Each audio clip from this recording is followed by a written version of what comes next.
Anti-vaccination activists have bombarded an Australian woman with messages and attacks after she posted a Facebook video of her son suffering from whooping cough. Rebecca Harriman from Brisbane wrote, "For those of you sitting on the fence on whether to vaccinate yourself and your kids or not, maybe this video will convince you." The clip has had over 500,000 hits.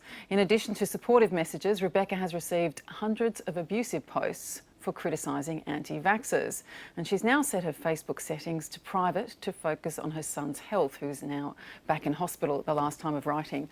What do you make of the power of such a personal story, Sananda, in all of this? Well, humans relate to personal stories, don't they? And, you know, scientists are normally very critical of what they call anecdata, which is, you know, my son did this or my father did that, so therefore such and such. And they say that, you know, we should look to the scientific findings and the research data. But in this case, is anecdata derogatory then? Shouldn't we just say anecdote and stick to it? Anecdata is definitely a derogatory term. Okay. But in this case, the anecdata is doing the work of the scientists. It's convincing people that there is a problem here and that the consequences are really serious.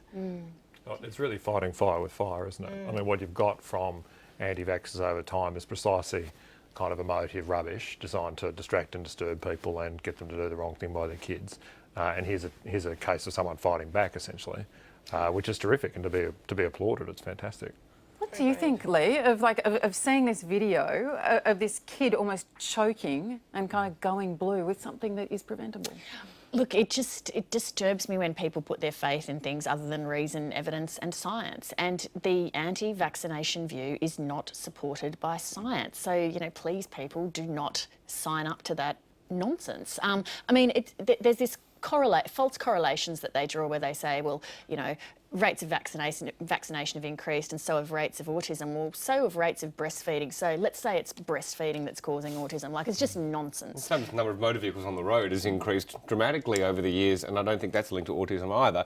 And in fact, vaccinations and autism has been disproved. That's exactly right. So many times now that people keep saying it, from one study that was discredited and the person was was removed from any medical register as well. So plus, what sort of person, even if you disagreed with their views, sends an abusive message to a woman whose child has whooping cough? Like, I don't care what you actually think about her views, her child has whooping cough. Like, just leave it alone. And she hasn't slept for 3 weeks, she's sitting up all night. I mean, that kind of anxiety. I mean, I think good on her for putting it up there. It is an example of what happens when people don't vaccinate their kids. So it is very, very clear what happens. And, you know, I've said it before, I'll say it again. A failure to vaccinate your kids is a form of child abuse. Vaccinate your kids. You think it should be illegal, don't you? Yeah. I mean, I think vaccination is a very, very sensible thing to do. We put fluoride in the water. We've got very good reasons for doing so. I mean, we're doing everything that we can, or governments are doing everything they can to try and make sure people vaccinate their kids.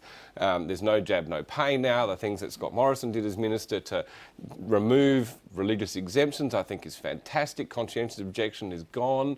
It's only medical reasons are the only reason you can avoid a vaccination legally. Right, and some of them probably hate the former Abbott government for, in their view, they would see it as denying the climate change evidence. Well, I'm sorry, you can't have it both ways. So if you believe the science on climate change, then you need to believe the science on vaccination as well. So yeah. Right, and I wonder if it also hit a nerve because there has been so much whooping cough. Yeah, I mean, what do you need? Something like 92 or 95% vaccination rates to get herd immunity. And in some areas of Sydney, you know, it's down around 85. It's lower in other areas. The far north coast, there's quite scary low vaccination rates. So little babies aren't protected, is the on the far north coast, they talk about whooping cough season.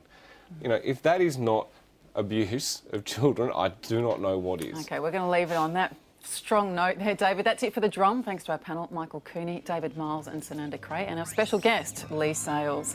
Our website has more, as always, abc.net.au/thedrum. We'll be back again tomorrow night. We'll see you then.